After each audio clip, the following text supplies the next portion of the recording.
Certo. Houve a discussão sobre os percentuais da propina nesse contrato, foi com ele, foi com o senhor Paulo Roberto, da diretoria de abastecimento, com o senhor Alberto Youssef? Foram com o Giannini. Com o Giannini. Só com ele.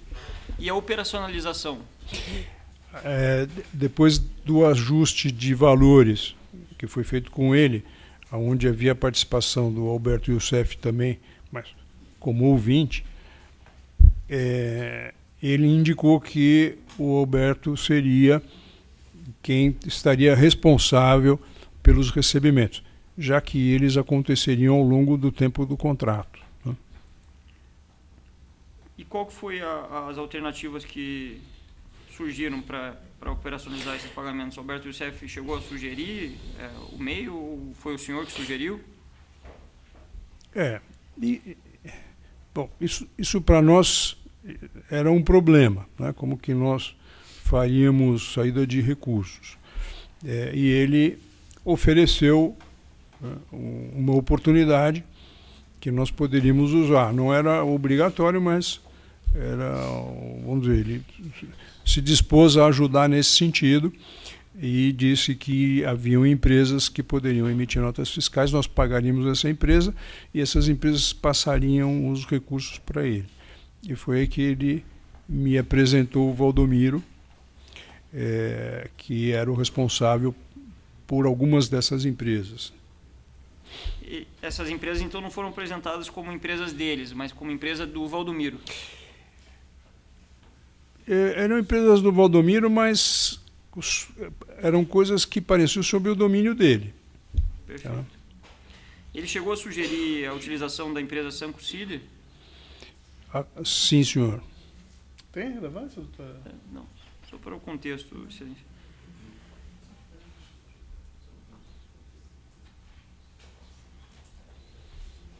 E essas contratações com essas três empresas, a MO, a Rigidez e a ICI, houve algum tipo de prestação efetiva de serviço? Não, senhor.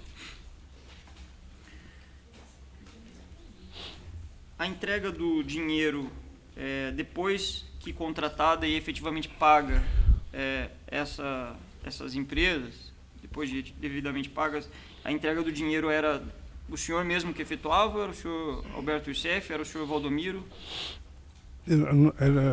Nós só pagávamos a empresa e o assunto estava combinado. resolvido. Daí para frente. Eu tenho a impressão que as questões eu já fiz. Né? Desculpe, eu sei que fiquei bastante tempo perguntando. Alguns detalhes. Não, tudo bem. Assim, mas vou ser mais breve. Peço as questões adicionais. Assim.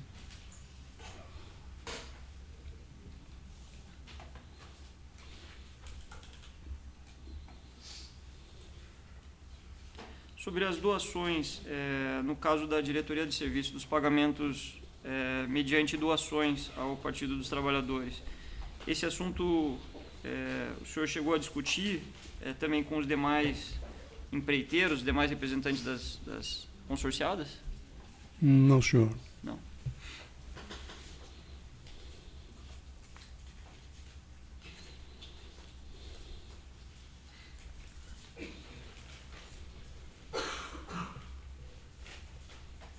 Aquelas empresas que foram apresentadas pelo senhor Dario, SM Terraplanagem, Rockstar, Power to Ten, Soterra e Legend, pela Sueli, ou o Dario ou por ambos? Não ficou muito claro isso para mim. Eu conheci o Dario, ele me apresentou a Sueli. E a Sueli trouxe uma empresa, eu não lembro qual dela, acho que foi a SM Terraplanagem. E nós fizemos um contrato, né? Depois ela trouxe outras empresas. Né? Como nós precisávamos de mais coisa, nós fizemos, até porque não queríamos fazer um volume muito grande sobre um determinado serviço. Então, ela trouxe, na sequência, outras companhias.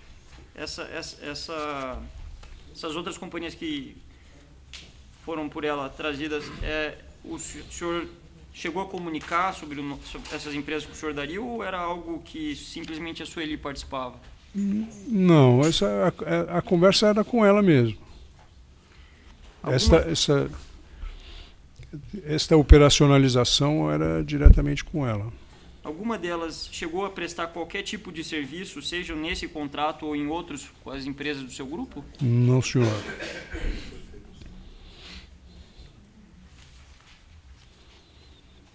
Sobre as doações, quem que definia as doações ao Partido dos Trabalhadores? Quem definia a qual diretoria ou a qual agremiação, se era regional, se era nacional? Quem definia essas questões? Era o senhor ou era o senhor Vaccari ou era o senhor Duque? Dentro dos valores que nós havíamos combinado de serem repassados à diretoria de serviços, que era o Renato Duque e o Pedro Barusco, o Renato Duque me pediu, talvez 4 vezes, que determinados valores fossem repassados ao Partido dos Trabalhadores e me pediu para procurar, na primeira vez, o senhor João Vaccari, e depois as outras vezes também foi com ele. Então, quando eu o procurei,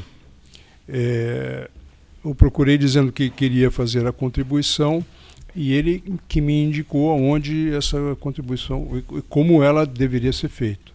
O senhor, depois de efetuadas as doações, o senhor prestava contas ao senhor Renato Duque? No sentido de fiz doação de X valores?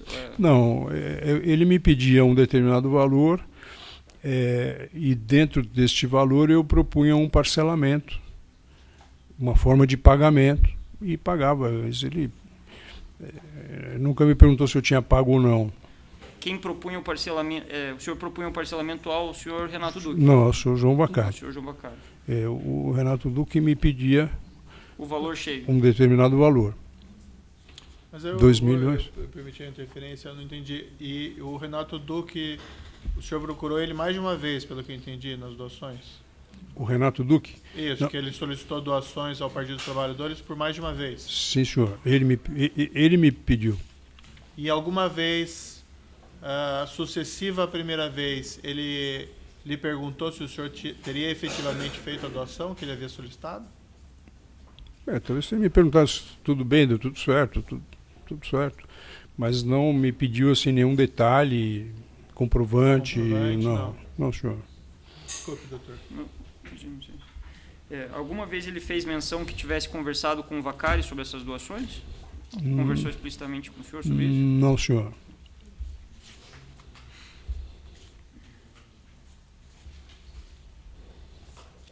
Alguma vez o senhor tem conhecimento que o senhor Vaccari tenha intercedido junto a alguma das diretorias da Petrobras em favor da sua empresa? Da minha empresa? Ou do consórcio de que ela faça? Não intercedeu. E em sentido contrário, no sentido de criar alguma dificuldade? Não, senhor.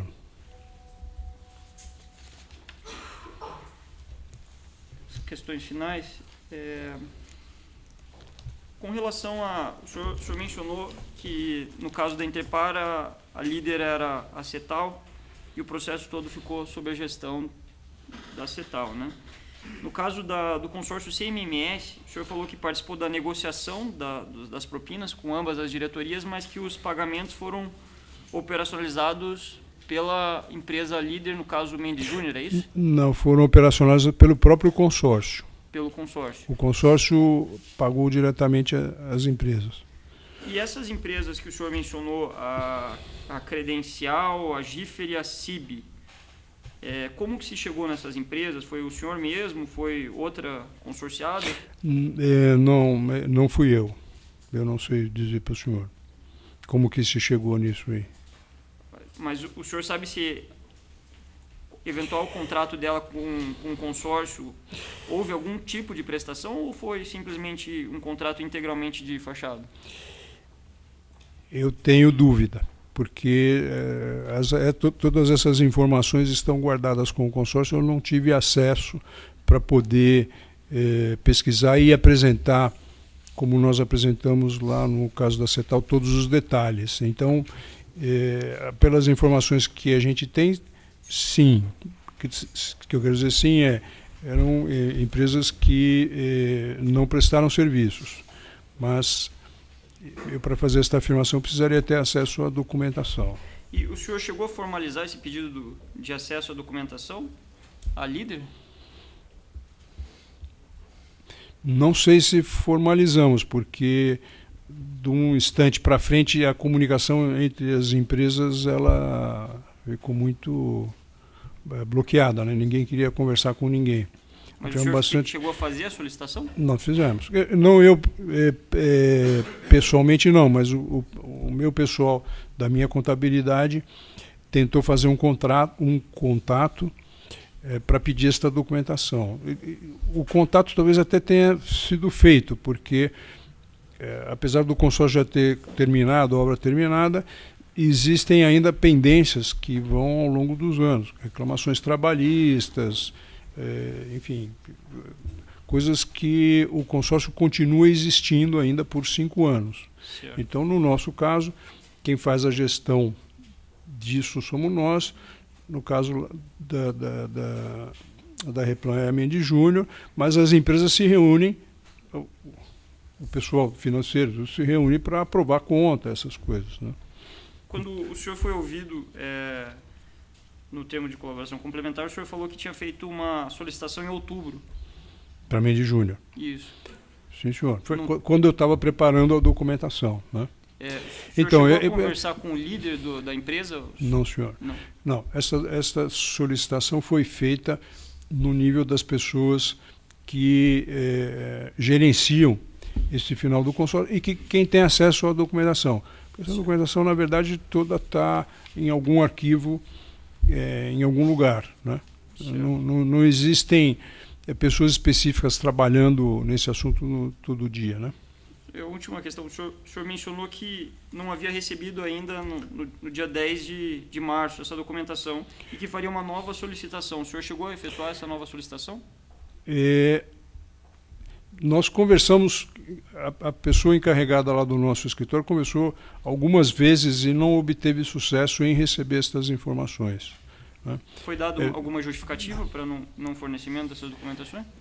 Na verdade, o pessoal não está querendo fornecer informação nenhuma, até por conta da própria ação aqui, né? Do próprio processo. Então, todas as pessoas, do modo geral, estão muito, vamos dizer, retraídas em fornecer informações, né? Certo. Mais alguma coisa? Não, excelência, satisfeito. Seguindo aqui a ordem da ação penal, defesa de Adir Assad, tem perguntas? Sem perguntas, excelência. A defesa... Sim? Perdão. A ciência de acusação tem perguntas? Não. Defesa de Adir Assad, tem perguntas? Sem perguntas, excelência. Defesa de Agenor, José Aldemário e Matheus Coutinho. Sim.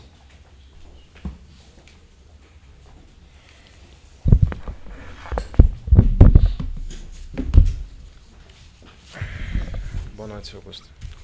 Boa noite. Senhor Augusto, no início do seu depoimento, o senhor narrou um episódio em que o deputado José Janine teria lhe pedido vantagem devida. O senhor poderia ser mais específico em que termos se foi esse episódio? Bem, ele me procurou pelo telefone, me ligou e eu o atendi a primeira vez.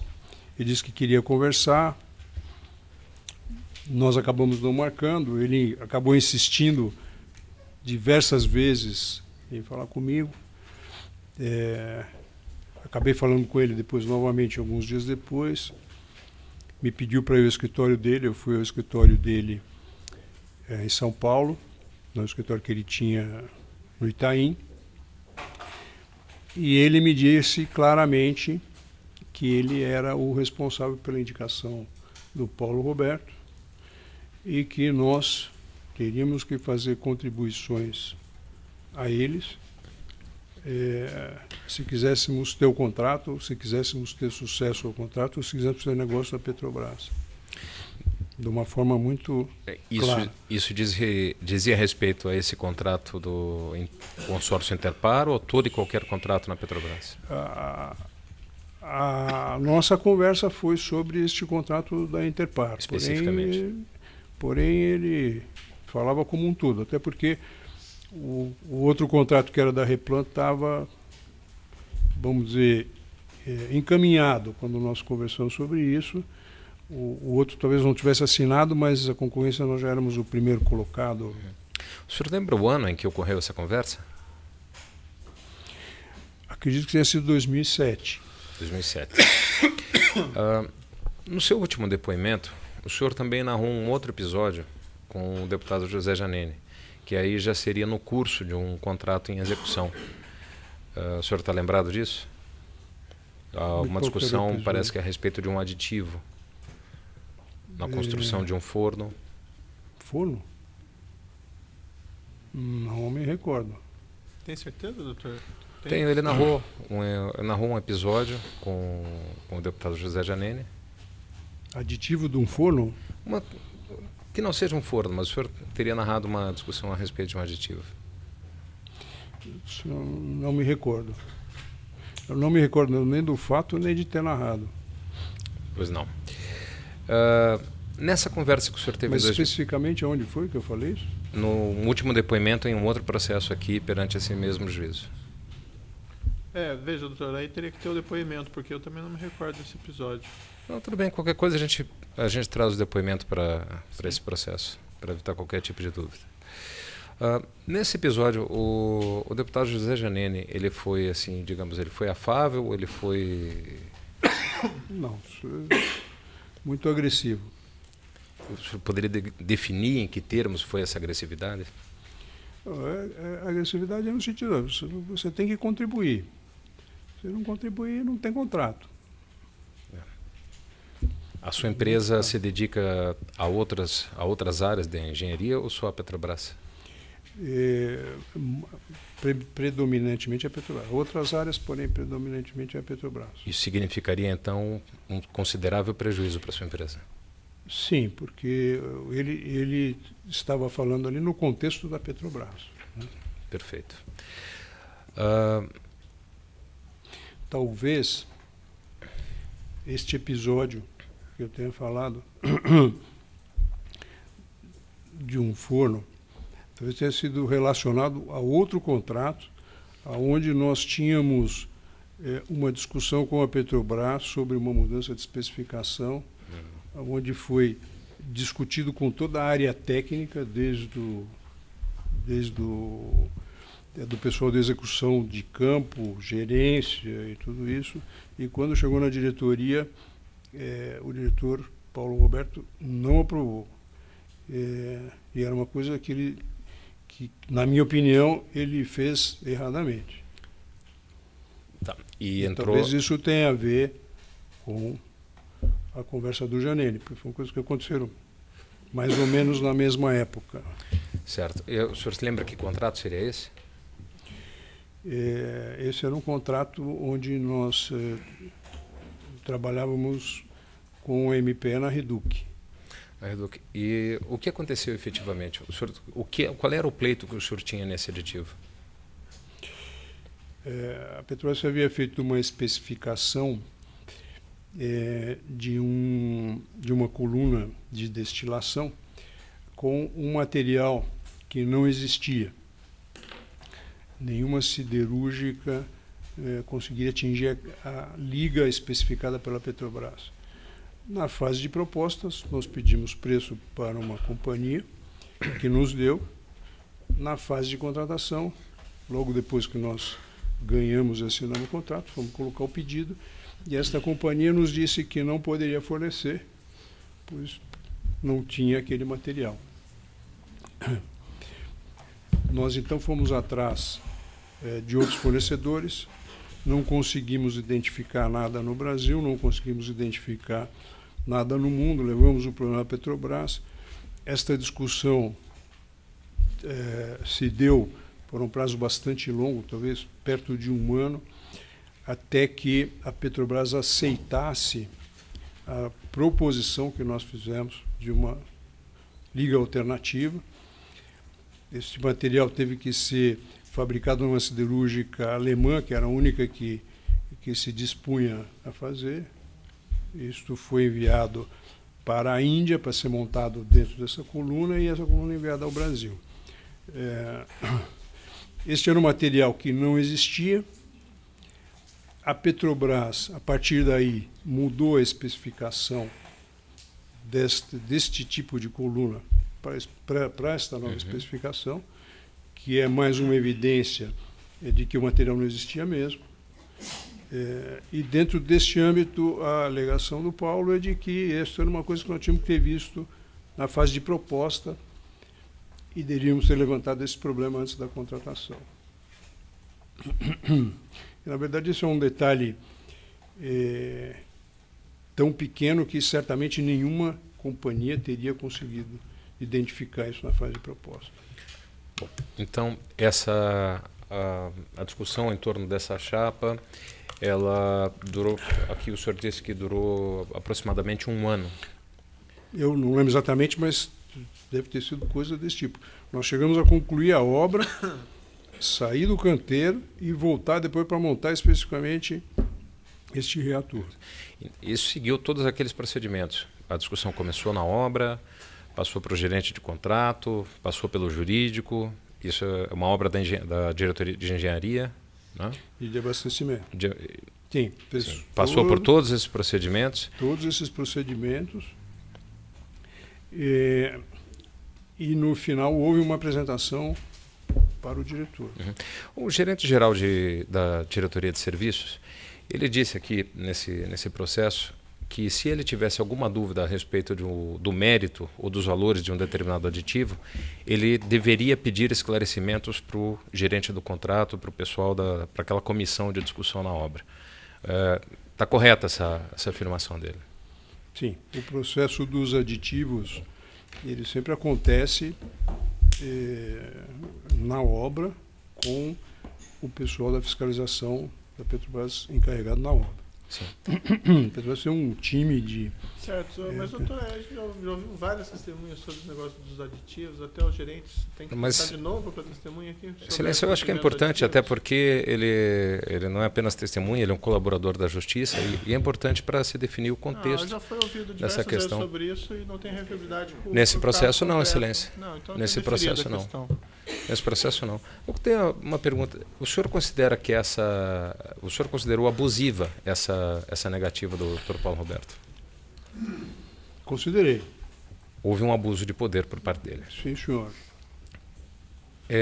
O senhor pagou vantagem devida a ele em decorrente desse fato? Não, senhor. E o que aconteceu? O senhor teve que arcar com prejuízo? Sim, senhor.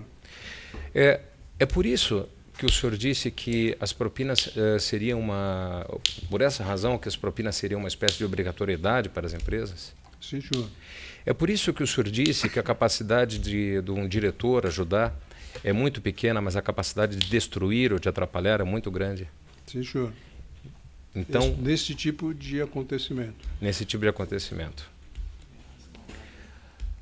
Havia, então, uma ameaça. Se o senhor não pagasse propina, poderia sofrer desses prejuízos, dessa demonstração de poder por parte de um diretor. Sim, senhor. Muito bem. O senhor disse, mudando um pouco de assunto, o senhor disse que participou das reuniões da associação nos anos de 2004 e 2005. Disse também que haveria uma primeira fase do chamado clube, ou do chamado cartel. Nessa primeira fase, havia quantas empresas? Talvez tenha começado com um grupo menor, mas chegaram a ser 9. Chegaram a ser 9. O senhor teria condições de se lembrar? É um pouco difícil porque, de repente, a gente fala então, algum nome errado, mas eu entreguei a relação okay. Das empresas, das 9, depois da ampliação para as 16. Confirmo que são aquelas. Perfeito. Mais especificamente, o senhor disse já em outros depoimentos, inclusive na sua colaboração, que a OAS teria entrado apenas no suposto clube no ano de 2006. 2007, 2007. 2000, por aí, nessa fase. Tá. O senhor tem condições de dizer em que se meados do ano, para o fim do ano? Não, Mas 2007, provável. certo. O senhor foi substituído nas reuniões da associação pelo senhor Marcos Berti, correto? Sim, senhor. E o senhor Maurício Godoy, quem era o senhor Maurício Godoy? O Maurício Godoy, ele era um diretor que um dia virou presidente da companhia. Depois que ele virou presidente da companhia, ele participou de algumas reuniões junto com o Marcos Berti. Perfeito. O senhor Marcos Berti, é correto dizer que ele participou de várias, ou praticamente de todas? Sim, senhor. Muito bem. O senhor Marcos Berti, em depoimento que ele prestou aqui perante esse juízo, ele disse que acha que viu o senhor Agenor Medeiros, diretor da OAS, em uma única reunião. É correta essa afirmação dele? Se ele disse, acredito que sim, né? Porque ele disse para o senhor que teria participado. O senhor afirmou que ele teria participado. Quem? O Agenor. Das reuniões? Sim. Sim. Eu acredito que sim. Mas o senhor Marcos Berti acha que viu o Agenor em uma única reunião. Doutor, mas aí perguntar para ele se o Marcos Berti... É a versão que o senhor Marcos Berti passou para ele. Não. Acha ou viu? O que o senhor Marcos Berti falou para o senhor? Veja, especificamente da reunião, a reunião, como eu disse, acontecia periodicamente. Uhum. Né? Numa determinada fase, as empresas mudaram muito os seus representantes durante a reunião. Mas alguns assuntos que eu particularmente discuti e o próprio Marcos Berti discutiu especificamente sobre alguns contratos foram com a Agenor. Tá. O senhor Maurício Godoy afirmou que o Agenor não participava das reuniões. É o presidente da sua empresa. Sim, senhor. Ele é o presidente. Tá. O senhor Maurício Godoy, ele também afirmou que as listas, as discussões que havia durante as reuniões, elas eram mais desejos do que praticamente acertos. O senhor confirma? As listas eram propostas às empresas, as empresas definiam quais seriam as suas prioridades, discutiam entre si e se acertavam em algumas vezes. Não eram todas, porque muitas vezes isso não dava certo, mas algumas vezes elas se acertavam. E as outras empresas, na grande maioria das vezes, respeitavam aquilo que haviam combinado. Pode ser um desejo porque hoje a gente olha um plano de obras que vão acontecer no futuro e às vezes acontece, às vezes não acontece, acontece antes, depois. Mas e cada um colocava lá a sua vontade. Uhum. Tá? Mas isso nem sempre se concretizava. Às vezes tinham contratos que não saíam, contratos que aconteciam. É muito dinâmico. Certo. Eu me lembro também do senhor ter dito na última audiência, que o senhor prestou depoimento aqui, que nós tivemos presentes, eu me lembro do senhor ter dito que assim que fechavam as portas da reunião, havia uma certa imprevisibilidade, porque um suposto acerto entre empreiteiras não necessariamente seria confiável. Sim, o que eu disse é que estas empresas se juntavam, porém competiam entre si. Então, no momento da reunião, tentavam chegar a um acordo, respeitar aquilo que haviam combinado, mas a hora que se saía da porta para fora, eram empresas concorrentes. Perfeito. Então, vamos fazer uma interrupção aqui por causa do tamanho do áudio. Uhum.